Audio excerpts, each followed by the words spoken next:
Di balik kilau peradaban manusia tersembunyi kisah-kisah kelam tentang kota-kota yang pernah berjaya, namun kini tinggal puing. 5 nama terukir dalam sejarah bukan karena kejayaannya, melainkan karena kehancurannya yang spektakuler. Kota-kota ini, yang konon dikutuk oleh Sang Pencipta, menjadi pengingat abadi akan batas antara kehendak manusia dan murka ilahi. Dari debu dan abu, kisah mereka berbisik, memperingatkan generasi mendatang tentang harga yang harus dibayar atas pembangkangan dan dosa. Mari kita telusuri jejak kota terkutuk ini, yang nasibnya telah diputuskan oleh tangan Tuhan sendiri. 1. Pompei. Pompei adalah sebuah kota kuno yang terletak di wilayah Campania, Italia. Kota ini memiliki sejarah panjang yang dimulai jauh sebelum kehancurannya secara tragis pada tahun 79 Masehi. Pompei telah berdiri sejak abad ke-7 sebelum Masehi oleh suku Ossi. Awalnya, Pompei merupakan sebuah pemukiman kecil yang kemudian berkembang menjadi kota pelabuhan penting di wilayah Napoli. Pompei pun berkembang menjadi kota yang besar pada masanya. Kota ini juga dikenal yang jauh lebih subur daripada tempat lain, karena Pompei terletak di kaki Gunung Vesuvius, sebuah gunung berapi purba yang merupakan satu-satunya gunung berapi aktif di Eropa. Para petani di kota ini banyak yang menanam anggur dan zaitun. Kesuburan tanah ini merupakan salah satu faktor utama yang mendorong pertumbuhan dan kemakmuran Pompei selama berabad-abad. Meskipun Gunung Vesuvius telah lama menjadi bagian dari lanskap kota Pompei, penduduk kota tampaknya tidak menyadari bahaya yang kelak akan ditimbulkannya. Gunung Vesuvius diketahui telah tidak aktif selama berabad-abad, dan pengetahuan vulkanologi pada masa itu masih sangat terbatas. Kota Pompei merupakan bagian dari wilayah kekuasaan Romawi kuno. Banyak dari masyarakatnya merupakan keturunan Romawi, dan di seluruh wilayah Kekaisaran Romawi kuno, praktik prostitusi memang dilegalkan. Namun Pompei menawarkan sesuatu yang lebih. Diperkirakan ada 35 rumah bordil yang tersebar di kota ini, jumlah yang tergolong banyak mengingat Pompei hanya seluas 12 km² dengan populasi sekitar 11.000 orang. Untuk menuju rumah bordil, jalanan di Pompei diberi petunjuk arah berupa pahatan falus alat kelamin laki-laki, sebuah tanda untuk membantu orang asing yang mungkin mabuk berat atau tidak bisa berbicara bahasa lokal. Praktik prostitusi biasanya dilakukan oleh para budak yang memasang tarif sangat murah. Bahkan tarif di Pompei jauh lebih murah daripada di wilayah Kekaisaran Romawi lainnya. Dengan membayar setara harga seperempat gelas anggur, setiap laki-laki yang datang ke Pompei sudah bisa memesan pelacur. Pada salah satu dinding aula, ditemukan tulisan yang artinya, "Jika Anda mencari pelukan manis di kota ini, semua gadis di sini tersedia." Hubungan seksual yang diwajarkan tidak hanya terjadi antara laki-laki dan perempuan saja. Penemuan grafiti menunjukkan bahwa homoseksual dan pemerkosaan anak juga menjadi hal yang biasa di Pompei. Temuan inilah yang membuat Pompei dijuluki sebagai kota maksiat, terlepas dari arsitekturnya yang megah dan keberagaman karya seninya.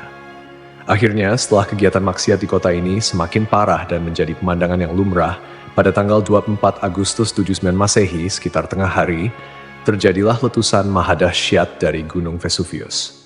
Gunung ini mengeluarkan kolom erupsi yang luas dan tinggi hingga mencapai ketinggian 33 km. Abu vulkanik dan batu apung mulai berjatuhan di Pompei dan di daerah sekitarnya. Tebalnya erupsi menyebabkan kegelapan di siang hari dan membuat orang-orang kesulitan untuk bernapas, sehingga penduduk Pompei banyak yang tidak sanggup melarikan diri. Kemudian pada malam hari, letusan mencapai puncaknya. Serangkaian awan panas yang mematikan mulai menyapu kota dengan kecepatan tinggi dan membunuh siapapun di kota tersebut. Meskipun sulit untuk memastikan jumlah korban jiwa yang tepat, diperkirakan ada sekitar 2.000 orang yang tewas di kota Pompei, meskipun banyak juga yang berhasil melarikan diri pada tahap awal erupsi. Namun, mereka yang tak tinggal atau terlambat melarikan diri menghadapi nasib yang sangat mengerikan. Kota maksiat ini hancur lebur bersama 500 tahun. Setelah sekian lama, Pompei ditemukan kembali pada abad ke-18 dan penggalian yang dilakukan mengungkapkan banyak artefak serta mumi-mumi yang terkubur di bawah abu vulkanik.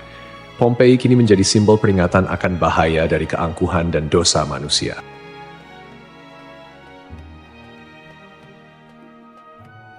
Kisah Desa Legetang. Pada suatu hari di desa Legetang, warga melihat banyak binatang liar berkeliaran di sekitar jalan desa. Binatang-binatang ini, seperti monyet, kera, babi hutan, dan lainnya, bukan berasal dari daerah tersebut. Setelah diselidiki, ternyata hewan-hewan ini berasal dari Gunung Pengamun-Amun, yang berada agak jauh dari desa Legetang. Kejadian ini membuat warga khawatir dan mereka bermusyawarah untuk menyikapinya. Mereka menyimpulkan bahwa turunnya hewan-hewan dari gunung adalah pertanda akan terjadinya musibah besar. Kepercayaan lokal yang menyatakan bahwa hewan bisa merasakan bencana sebelum terjadi mendorong warga desa Legetang untuk bertindak cepat. Mereka memutuskan untuk kerja bakti membuat parit di lembah Gunung Pengamun-Amun sebagai upaya antisipasi bencana, khususnya longsor. Desa Legetang terletak di dataran tinggi Dieng, Kecamatan Batur, Kabupaten Banjarnegara, Jawa Tengah. Desa ini dikenal dengan tanahnya yang sangat subur, bahkan lebih subur dibandingkan desa-desa lainnya di sekitarnya. Sebagai contoh, jika semangka yang ditanam di desa lain hanya mencapai berat sekitar 6 kg, semangka yang ditanam di Legetang bisa mencapai 10 hingga 12 kg. Setelah parit selesai dibuat, kehidupan di desa kembali normal. Desa Legetang adalah desa yang makmur, hanya sedikit orang miskin di sana. Banyak saudagar kaya yang hidup mewah dan uang sering dihamburkan untuk hiburan. Setiap malam, mereka sering berjudi dan mengadakan berbagai hiburan yang tidak pantas, seperti kesenian lengger yang kadang berujung pada tindakan asusila. Kesenian ini yang hanya dilakukan di desa tersebut menjadi simbol betapa jauhnya masyarakat desa ini dari nilai-nilai agama dan moral. Kehidupan malam di desa Legetang. Setiap malam, penduduk desa Legetang terlibat dalam berbagai bentuk kemaksiatan, termasuk perjudian, mabuk-mabukan, dan seks bebas. Mereka yang tidak terlibat dalam perilaku ini tampaknya membiarkannya, seolah-olah itu adalah hal yang wajar. Beberapa sumber melaporkan bahwa tingkat kemaksiatan di desa ini sangat tinggi dengan beberapa laporan ekstrem seperti hubungan seksual antara anak dan ibu kandung. Desa Legetang mengalami hujan yang sangat lebat. Cuaca ekstrem ini disertai dengan petir yang menyambar-nyambar dan suara guntur yang menggelegar di langit yang gelap. Tiba-tiba, terdengar suara ledakan yang sangat keras yang dapat didengar hingga ke desa-desa di sekitarnya.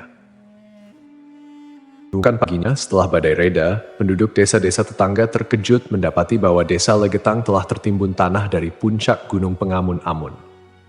Bencana ini menyebabkan sekitar 332 penduduk asli dan 19 orang dari desa lain meninggal dunia. Secara logika, sulit untuk memahami bagaimana desa Legetang bisa tertimpa longsoran dari puncak gunung yang jauh dan terpisah oleh lembah serta perkebunan. Penduduk desa telah membuat parit sebagai antisipasi terhadap longsor, tetapi bencana ini tampaknya melibatkan fenomena yang tidak bisa dijelaskan dengan mudah.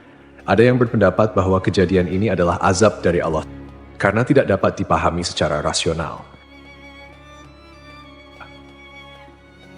Ashabul Ras.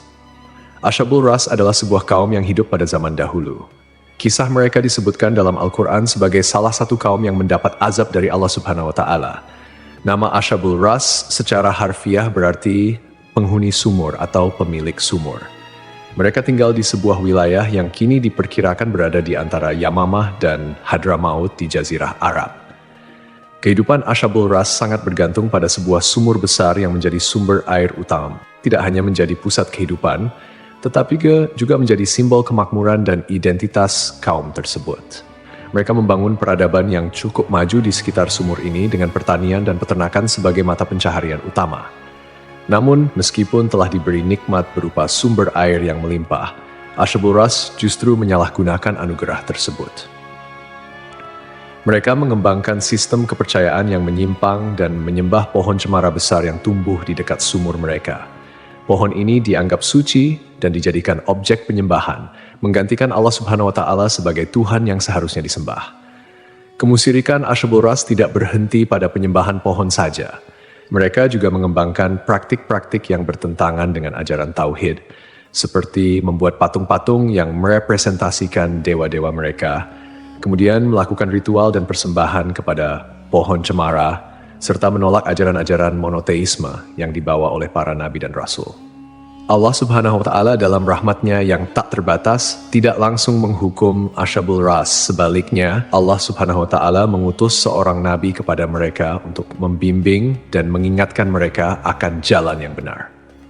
Nabi yang diutus ini, menurut beberapa riwayat, adalah Nabi Syuaib, meskipun ada juga yang berpendapat bahwa ia adalah nabi yang lain yang namanya tidak disebutkan dalam Al-Quran. Nabi yang diutus kepada Ashabul Ras berusaha dengan gigih untuk mengajak kaumnya kembali ke jalan yang lurus.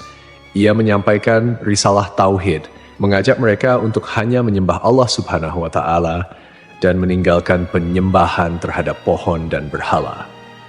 Nabi ini mengingatkan mereka akan nikmat-nikmat Allah Subhanahu wa Ta'ala yang telah diberikan, termasuk sumur yang menjadi berkah dalam kehidupan mereka.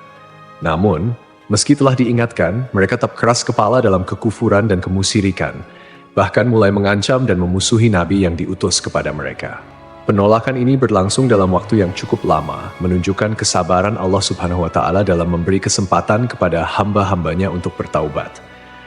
Setelah bertahun-tahun menolak ajakan Nabi mereka dan tetap teguh dalam kekufuran, akhirnya azab Allah Subhanahu wa Ta'ala turun kepada kaum Ashabul Ras. Azab ini datang sebagai konsekuensi dari penolakan mereka yang terus-menerus terhadap ajaran tauhid dan ketekunan mereka dalam menyembah selain Allah Subhanahu wa Ta'ala.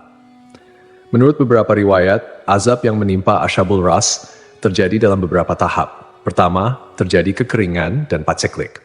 Allah Subhanahu wa Ta'ala mulai mengurangi curahan rahmatnya dengan menahan air hujan. Akhirnya, terjadi kekeringan berkepanjangan. Tanaman-tanaman mereka mengering dan ternak mereka mulai mati kelaparan. Ini merupakan peringatan awal bagi Ashabul Ras, namun mereka tetap tidak mengindahkannya. Kemudian terjadi pencemaran sumur. Sumur yang menjadi sumber kehidupan mereka tiba-tiba tercemar. Airnya berubah warna, berbau busuk, dan tidak layak dikonsumsi. Hal ini menyebabkan krisis air yang parah di kalangan Ashabul Ras. Lalu datanglah gempa bumi. Sebuah gempa dahsyat mengguncang wilayah tempat tinggal Ashabul Ras. Gempa ini menghancurkan bangunan-bangunan dan infrastruktur yang telah mereka bangun selama bertahun-tahun. Akhirnya, mereka pun binasa, meninggalkan kisah yang menjadi peringatan bagi generasi-generasi setelahnya tentang konsekuensi dari menolak petunjuk ilahi dan hidup dalam kemusyrikan.